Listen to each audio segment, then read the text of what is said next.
Welcome to Broad Channel in the borough of Queens, New York City. And here's a look of Cross Bay Boulevard at West 22nd Street. And the traffic that we see going towards the bridge is heading to the Rockaway Peninsula, which is also in the borough of Queens. But I wanted to take a look of what is at Broad Channel. I've seen the stop for this location numerous times while heading to the Rockaways. It is the next stop when you're on the A train when heading to JFK Airport.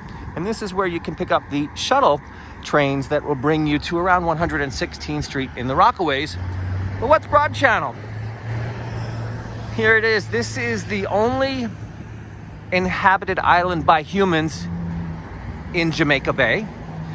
And it is in the borough of Queens. There's a wildlife refuge in the direction in which we are headed. There is a bridge walkway, and you can see this is the Cross Bay Bridge access for bicycles and pedestrians. But let's take across the street because this is also a residential block.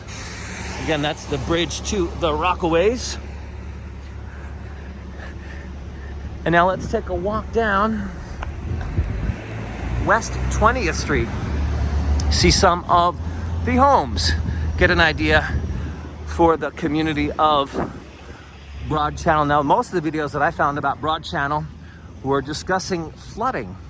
And you can see why, as we are right alongside of the waterway.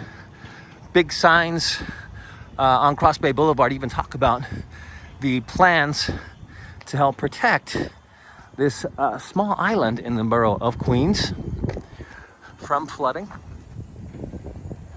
This is Sunset Cove Park, and that's the entrances at West 22nd Street, and the American ball fields are there, and great sunset views. Here's a little bit of a preview. You can see that's the ball field area, and then this marshy area reflects the sunlight, so when you're here for a sunset, you have these really warm views of Manhattan Island, which is well seen from here. And now here is some of the views of homes on Broad Channel. And that's a quick glimpse of ever beautiful I Love New York, a little taste of walking Broad Channel. Till next time, happy summer from I Love New York.